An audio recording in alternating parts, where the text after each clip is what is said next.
So like we both said, this is the PEI Arts Grant info session, and hopefully we are going to answer every question you never thought to think about the PEI Arts Grants. And maybe something you did. So the mandate of the PEI Arts Grants is to support, assist, and encourage the arts community in PEI. Funding is available for professional PEI artists, and the decisions are made through a peer-assessed grant application process. Donc, le programme de subvention aux arts a pour but de soutenir, de stimuler le milieu artistique de la province et les subventions sont octroyées à des artistes professionnels par l'entremise d'un processus de demande qui comprend une évaluation par les pairs et on va en parler plus tard. So the dates to keep in mind right now are well, that the applications are open currently. So they opened on April 13th at noon, and they will remain open until May 11th, which is a Monday at 4 p.m. I need to stress that 4 o'clock for you all as much as humanly possible. It's 4 o'clock, not 4:05, not 4:30, 4 p.m. on May 11th.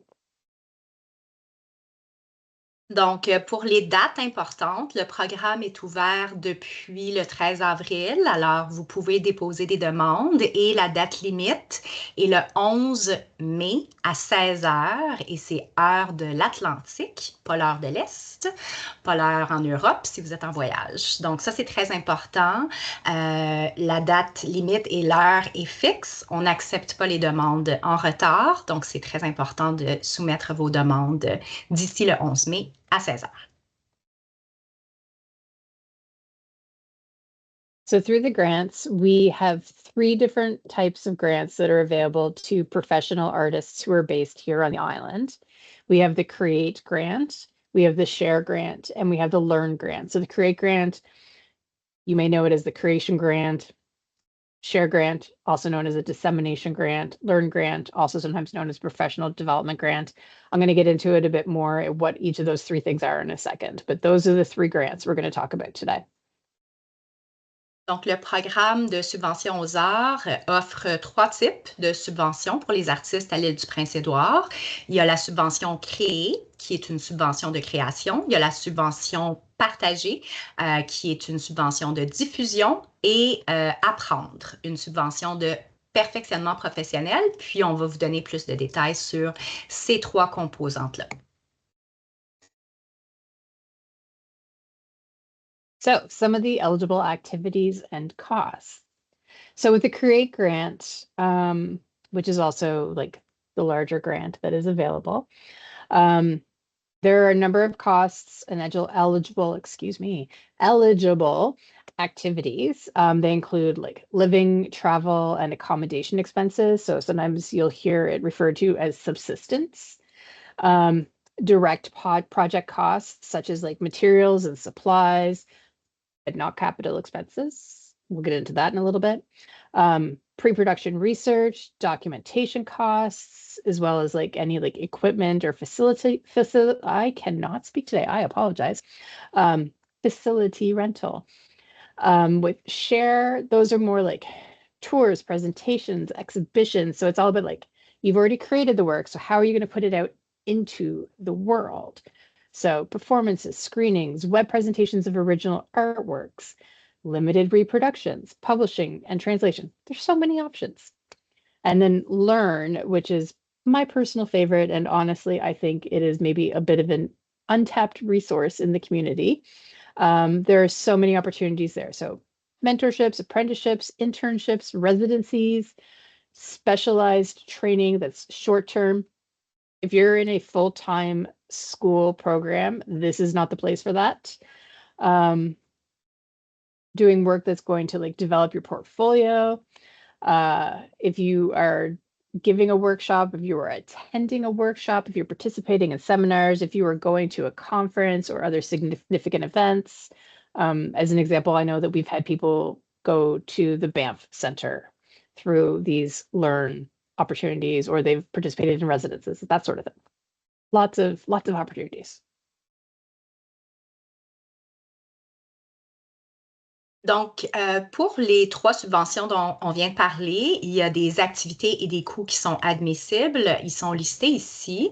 Pour la subvention créée, dans le fond, le but, c'est de soutenir la recherche, le développement, la création et la production de projets artistiques par des artistes professionnels. Et ça, c'est dans toutes les disciplines artistiques. Ça, c'est le premier type, la première type de subvention que vous pourriez avoir. Pour la subvention partagée, le but, c'est vraiment d'aider les artistes à présenter leur travail à la population. Donc, le travail artistique est fini et c'est le moment de le présenter, soit à travers les tournées, les présentations, une exposition, un spectacle, etc. Donc, vous avez toutes les activités admissibles ici. Et pour la subvention Apprendre, le but, c'est de soutenir le développement de carrière et le perfectionnement des artistes professionnels, encore une fois, dans toutes les disciplines. Et donc, ça peut être pour du mentorat, de l'apprentissage, un stage, une résidence. Ça peut être aussi pour animer ou recevoir un atelier, participer à un séminaire ou encore à des conférences ou d'autres événements majeurs. So there's also some ineligible activities and costs. So like I said, capital costs are not eligible. So, and I had this conversation with somebody the other day, they have a writing project that they are participating in, but they need to buy a computer. Unfortunately, a computer would not be an eligible cost because that is something that is not going to be unique to the project that you are working on. So capital costs, no. Festivals, contests, my goodness, fundraising activities, nonprofit organizations. If you're a nonprofit, the arts grants are not for you. If you are not a professional, the arts grants are not for you. And then if your project is to do an activity that is not about is not so much about the art, but is more about the production of the art that you are then going to sell. And we can get into that a little bit later, like in maybe like the question and answer period, if this is not clear. This is not for you. But as an example, if you are a visual artist and you want a grant to make a series of prints that you're going to sell in tour shops across the island, this is not this is not the program for you. Or if you are looking to manufacture a bunch of CDs for retail, again, probably not the grant for you. And again, we can get into that further, but it's yeah. If your main intention for your project is to make a lot of something and then go and sell it just for commercial purposes, the peer assessment committee is not going to go for it because that's just not what this grant is about. Okay, I'm done. Merci, Shannon. Donc, en termes des activités et des coûts inadmissibles, d'abord, il y a les coûts du capital. Donc, si vous devez acheter là, un ordinateur ou de l'équipement technologique, tout ça pour votre projet, malheureusement, ça ne peut pas être couvert par cette subvention-là. Bien sûr, si vous avez des matériaux de création, de la peinture, tout ce qui est là, qui va vous aider à créer votre projet, oui, en termes de matériel, du tissu, des fils, tout ça, il n'y a aucun problème. Si vous êtes écrivain, vous avez besoin de temps pour créer, ça aussi, c'est un coût qui est admissible, mais pas les coûts du capital. Il y a aussi les festivals, les concours, les activités de levée de fonds, les organismes à but non lucratif. Ce n'est pas admissible dans le cadre de ce programme. Et les activités qui sont menées par des non-professionnels ne sont pas admissibles. Il faut que ce soit par des artistes professionnels. Et finalement, les activités d'industrie, créatives ne sont pas admissibles non plus. Donc ça, ce que ça veut dire, c'est que si l'intention du projet n'est pas purement la création artistique, le partage artistique, mais qu'il y a un objectif commercial, ce n'est pas admissible dans le cadre de ce programme. Puis ça, on pourra en discuter plus tard dans les questions et réponses. Merci. Shannon, back to you. So what is professional status? Which honestly, this is probably one of the questions we get the most often, other than is my project eligible? So first and foremost, it's based on the stage of your career. It is not based on your chronological age. Like emerging versus established. You could be an 18-year-old established artist if you have been, in the performing arts since you were 5 years old and been like working professionally that entire time. It is entirely possible. I am looking at you, Luca Hall. Like it is entirely possible. Like you could be that person, depending on what it is you're trying to do. Like it is not based, and I'm not saying that Luca is an established artist. I'm just saying like he is still very much considered a young man, but he has been performing since he was like 5 or 6 years old. Anyway, so it is not based on your chronological age. It is very much based on the stage you are at in your career. So we have 3 categories. It's emerging, established, and amateur. And your artist CV that you are going to provide with your application, it really needs to tell your story. It needs to tell the story of where you were at in your career as an artist. We have a template, which we're going to share in the chat, that really helps you like map it out and tell you like help you build that artist CV. It's very basic. But it's also really important to know that an artist CV is not a bio, because oftentimes people will send a bio and think that that is an artist CV. It is not. The other thing to know is that your artist CV, if you have a day job, is also not the same thing. Lots of artists on the island have more than one source of income. They have a day job. They might work a receiver. They might work here. I don't know. They have jobs, right? We have to do many things to make our lives work. We do not want to see your resume. I don't want to know that you work at Home Depot or receiver or anything else unless it is relevant to your artistic practice. If you are creating art in those spaces, please include that information on your artist CV and how that pertains. But otherwise, we don't want to know your work history unless it is your artistic work history. So that artist CV template that is in the chat right now and is also on the website that you can just find when you go to the Arts Grant page anyway, it lays that all out for you. But I think that's a really important distinction to make for people, because I know a lot of times people really question when they see that artist CV, they're like, why do you want that information? Why do you want my resume? And I'm like, I don't want your resume. The peer assessment committee does not want your resume, but they do want your artist CV because it really helps them understand who you are as an artist, where you are at in your artistic practice, in your artistic career, and and it helps them get to know you, because it's really important to understand that those 6 people, who we will talk about later, that are reviewing your application, they might not know you. PEI is small, but it doesn't mean that they're going to know who you are.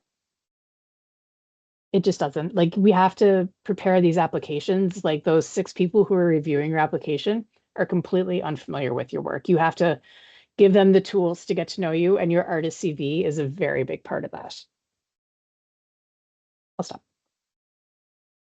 Donc, qu'est-ce que c'est le statut professionnel? Depuis tout à l'heure, Shannon et moi, on parle des artistes professionnels et que ce programme est pour les artistes professionnels. Eh bien, c'est basé sur le stade de la carrière d'un artiste et non sur son âge. Donc, que vous soyez jeune, que vous soyez vieux, que vous soyez milieu de vie, là, c'est pas grave. Ça n'a pas d'influence sur votre stade de carrière. Vous pourriez être dans la cinquantaine, mais être un artiste émergent, ou être très jeune puis être un artiste établi, dépendamment des circonstances. Donc, dans le cadre du programme, on a 3 catégories d'artistes: émergents, établi et amateur.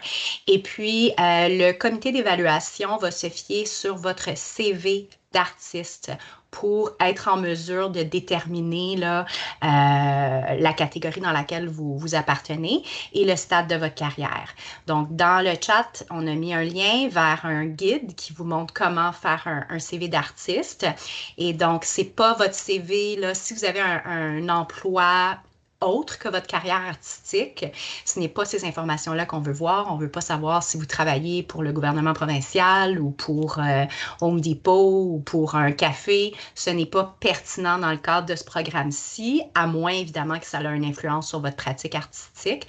Donc, très important de seulement inclure dans votre CV d'artiste des informations qui vont appuyer votre pratique artistique. Donc, si vous êtes un artiste en art visuel, est-ce que vous avez fait des expositions solo, en groupe?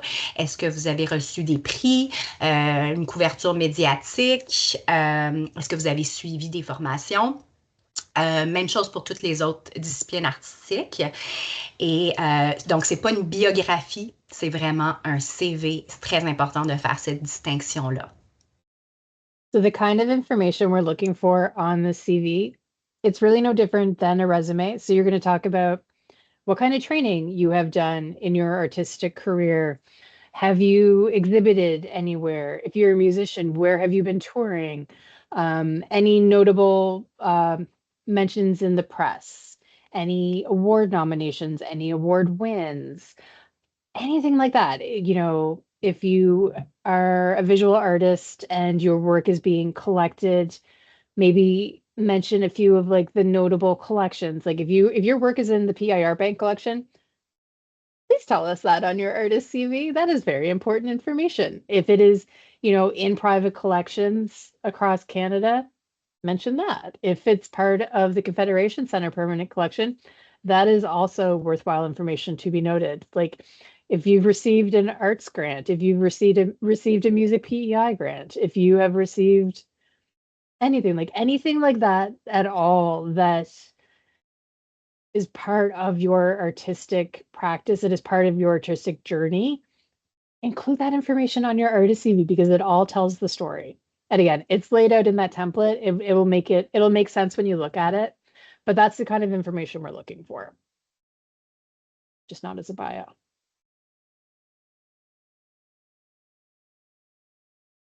All right, what to include in your application?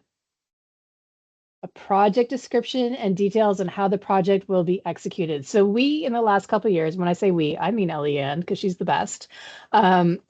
We have created an actual template to make things easier for the project description. It makes it easier for you. It also makes it easier for the folks who are reviewing your application, if I'm being completely honest with you. So a detailed project description that just really tells the story of what it is you're going to do, how you're going to do it, what those timelines look like, just, you know, the nitty gritty of it all. A detailed budget with your income and expenses. And when I say detailed, I mean detailed. So it's a spreadsheet. Again, there is a template. It is on the website, and all these things are also being shared in the chat, you guys. It's a spreadsheet. So whether you're using it in Excel, Google Sheets, whatever your platform is that you use, you can add as many lines as you need to. It's editable, right? So you can add as many lines as you need to. You can input whatever information you need to. You can customize it so that it makes sense. We want the details. We don't want you to just say, I want $5,000. Thanks, bye. Tell us what those $5,000 are for. Say, $1,000 is going towards this. $500 is going towards this. Like really break it down for people because again, the people who are looking at your application, like you want to make it as easy for them as possible because they're looking at anywhere between 80 and 100 applications and you want to make it make sense for them. So give them the information that they need, give them that detailed budget, show them that you know what you're doing, show them that you know that you've really thought through this project and that you know what you need. Your artist CV, like we just talked about, and then some support materials. Friends, my friends, if you are a writer We need to see writing samples. If you are a musician, there needs to be music samples. If you're a visual artist, please give us samples of class work or line drawings of what you might want to create. I just cannot stress enough how A, these things get forgotten all the time, and B, as much as this is a small community and we do all know each other, we don't all know each other. And you don't know who is going to be in the room and reviewing these applications. And you just can't count on the fact that they're going to know you or actually be familiar with your work or be familiar with your current work, especially if you're trying something new, which is what these grants are all about. So do yourself your best favor you possibly can and include these samples of work with what you are submitting. Like, make sure whoever is looking at your application that they know who you are, what you've done, and what you were capable of. And the best way to do that is to give them those support materials and those samples of your work. Other support materials that are really great, letters of support. If you are working with somebody on a project, get a letter from them that says, I'm going to work with this person and it's going to be great. Especially if you are working with, like, doing in partnership with people. If you are submitting an application that says, I am working with X community on whatever, you really want to have a letter from whatever community you are saying you are working with, whoever that is. I'm trying to speak very generically here, but you want to make, if you are submitting an application saying you're going to do the work, make sure your application can actually back that up and that you have the support of whatever community you intend to work with. Because we know that we are all going forward, with the best of intentions and, in good faith. And so if you can actually have a letter of confirmation, that is great. If you are a musician who is, touring or showcasing or whatever, include that email that says you've been booked. If you have an exhibition coming up at the Guild or at Confed Center, include that letter from, Lisa or Pan or whoever. Like, just include those. It doesn't have to be fancy, but just include that information. So again, whoever is reviewing this application, I talk with my hands a lot, guys. Sorry, I just realized I could see myself in the camera. Include that information because, again, whoever is reviewing this application for you, it just really helps them. It goes to the whole, like, can this person actually pull off what they say they want to do? It's one more thing that just really, it helps you. That's all. I'll stop there. Thanks, Shannon. Donc, qu'est-ce que vous devez inclure dans votre demande? Vous devez inclure une description de projet qui détaille ce que vous allez accomplir et achever. Il y a un lien dans le chat pour télécharger le gabarit de description de projet. Vous devez aussi inclure un budget détaillé avec les revenus et les dépenses. Dans le chat, il y a aussi un lien pour télécharger le gabarit budgétaire. C'est important de mettre le plus de détails possible, donc plus que pas assez. Si vous avez besoin d'une subvention de 5 000 $ et que vous mettez seulement 5 000 $ dans votre budget sans décrire à quoi les coûts vont servir, ben ça, c'est pas très, très pratique pour le comité qui va évaluer parce qu'ils veulent savoir comment les fonds vont être utilisés. Donc, faites vos recherches, faites votre travail. Ça va leur montrer que vous savez ce que vous faites et ce que vous avez en tête et ça va juste rendre votre demande plus forte. Vous devez aussi inclure un CV d'artiste, on en a parlé, et des pièces justificatives qui montrent certaines de vos réalisations artistiques. Donc, si vous êtes un artiste en art visuel, vous devriez inclure des exemples de votre travail que vous avez réalisé, que ce soit des photos ou des peintures, quoi que ce soit. Vous pouvez aussi inclure des sketchs ou quelque chose qui va illustrer ce que vous allez réaliser dans le cadre du projet. Si vous êtes un musicien, une musicienne, incluez des extraits audio de votre musique. Si vous êtes un écrivain, une écrivaine, incluez des extraits des exemples de textes que vous avez déjà rédigés, des poèmes, des choses comme ça. Et aussi, si vous êtes un artiste qui a été invité à faire une exposition, incluez la lettre de confirmation de la galerie ou du musée ou quoi que ce soit qui vous invite à présenter votre travail.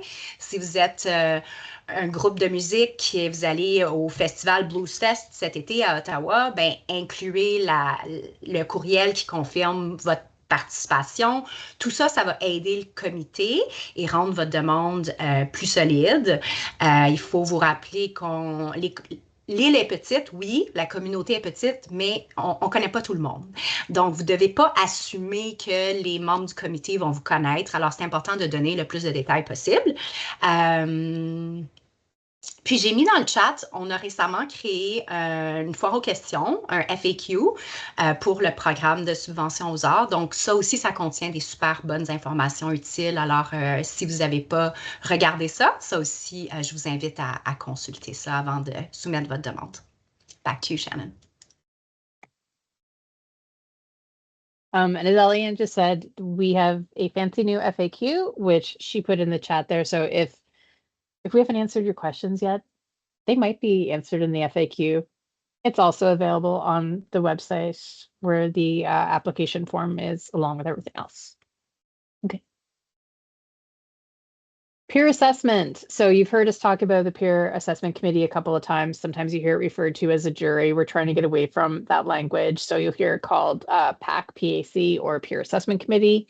It is based, I still stumble on this sometimes, so I apologize. I flip-flop a little bit. It is based on the Canada Council for the Arts model. It is 6 of your artistic peers from different artistic practices from across the island, and they are the ones that are evaluating the work. It's not this gal right here, and it is not her over there. No power. Literally none. It is your peers who are reviewing all of your applications. They are making the recommendations. So this is who you are speaking to. You are speaking to your peers. So when you are writing your applications, you are writing to your peers. So just keep that in mind. There are 6 of them. They are going to represent a variety of things. So you should have somebody from writing and publishing, somebody from film, television, screen, media-based things, music, probably somebody who is an arts admin, a visual artist. We try to somebody from the BIPOC community. Like, we really try to make sure that we are as representative of this island as possible. Kings County, Queens County, Prince County. We're trying to get everybody in there. It's a good time. They generally speaking, it takes them 2 to 3 weeks to pre-evaluate and pre-score all of your applications once they've come in. And then they meet for a full day to make their final recommendations. And then from there, you are notified whether you have been successful or not. You will find out either way. It just might take a while, but you will find out. And yeah. And then one of my favorite tools that we have available, other than all the templates that we keep telling you about, is we publish every single arts grant final report. Not every, sorry, let me rephrase that. We publish a final report at the end of every funding round that details our process. So it tells you about who has received funding, what they received funding for, how much funding they received. And I love to point people in the direction of these arts grants reports, because I think it is a really excellent resource to see, gives you a little bit of a peek into the mind of how a peer assessment committee works. The peer assessment committee is always different. It's always made up of different humans. And actually, the people who are part of the peer assessment committee are identified in these reports as well as the scoring rubric. Like, all that information is there. It's very helpful. But I think the most helpful part of it is really to see the kinds of applications, so you can really see, like, right, they are like, it really is this kind of activity that these grants are meant to support. It's not this kind of activity, because you will see there is definitely some trends. Yeah, so take advantage of having that information available to you and take a look at it, because I do think that it is really helpful. to know. And also just to know maybe how they're scoring things, because that scoring rubric is part of that report. So you know, like how much weight impact has versus whatever. Anyway, I'll stop talking there. It's all Thanks, important. Shannon. Yeah, it all is. Donc, l'évaluation par les pairs, on a parlé du comité d'évaluation déjà. Donc, c'est le modèle, on suit le modèle du Conseil des arts du Canada. Normalement, c'est un comité fait de 6 personnes, des artistes évidemment, professionnels, qui sont de différentes pratiques artistiques et qui viennent d'un peu partout à travers l'île. Et donc, ce sont des comités multidisciplinaires qui vont évaluer toutes les demandes. Et c'est important, c'est pour ça qu'on répète aussi que oui, même si la communauté est petite, il ne faut pas assumer que ces gens-là vous connaissent ou connaissent votre travail. Donc, donnez là, le plus de détails possible dans vos demandes. On a aussi la possibilité de se nommer ou de recommander quelqu'un pour faire partie du comité d'évaluation. Donc ça, il y a un formulaire sur la page web où il y a aussi les rapports du programme. Donc, vous pouvez trouver ça là. Et dans le chat, j'ai mis des liens vers la page où se trouvent les rapports. Donc, chaque cycle pour le programme de subvention aux arts, on publie un rapport avec les résultats et les descriptions des projets qui ont été retenus. Donc, je vous encourage à aller les regarder. C'est super intéressant. C'est plein d'informations pratiques. Puis, vous avez aussi dans ces documents-là la rubrique là, qui vous parle des... les critères d'évaluation, ce sur quoi vos demandes sont évaluées. Donc, vraiment, là, c'est des petits bijoux. Puis, c'est aussi le fun de savoir sur quoi travaillent d'autres artistes. Donc, je vous encourage à aller consulter ces documents-là. Back to you, Shannon. One other thing I'll say about the peer assessment process is if you have a history of applying for the arts grants and you haven't been successful, maybe you want to sit on one of these panels because they are fascinating. I find they are highly educational, and we're always looking for people to join the peer assessment committees. So on that page where the arts grants reports live, there is also a nomination form. So you can either nominate one of your peers to be on these peer assessment committees, or you can nominate yourself. All right. Please make sure you're submitting a complete application because those incomplete applications are not going to get evaluated. Your assessment is based on a point system, like I mentioned just before. So artistic merit, achievability, impact. Each of those have a different weight. Again, you can see more about that in the Arts Grants final reports that we just linked to a second ago. And you should know within 6 to 8 weeks of the grant deadline whether you were successful or not. We try really hard, really hard to fit it within that 6 to 8 week timeline. We do our best.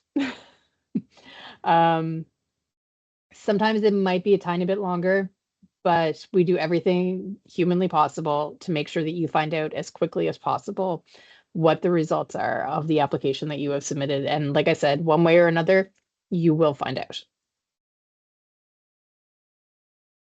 Donc, les demandes incomplètes ne sont malheureusement pas évaluées. C'est un programme qui est très compétitif. On reçoit entre 80 et 100 demandes par cycle.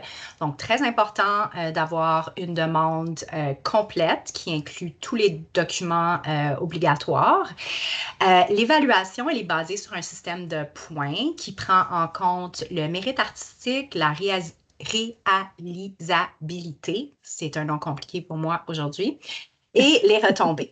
Donc, ça, tous ces détails-là, encore une fois, sont dans les rapports où on a mis le lien. Donc, vous pouvez regarder là, combien de points sont attribués à chaque critère.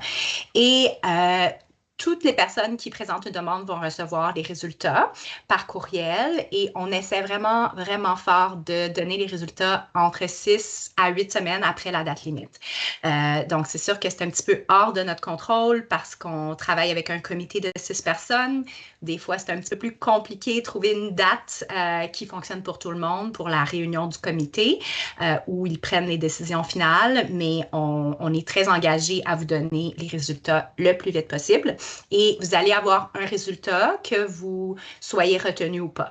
Donc, même si vous n'avez pas de subvention, vous allez le savoir, puis ne vous découragez pas.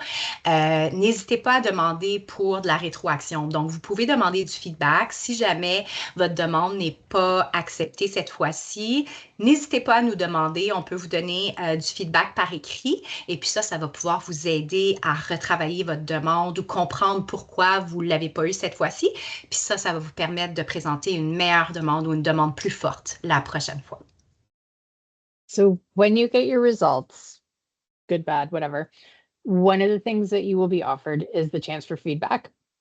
Highly recommend that you take us up on that offer. We can send you feedback via email. And receiving that feedback is just going to help your applications, whether they're to the arts grants or to other organizations, it'll just help them be stronger in the end. So whenever you're applying anywhere for funding, doesn't matter where, take them up on that feedback offer. It can only make you better, right?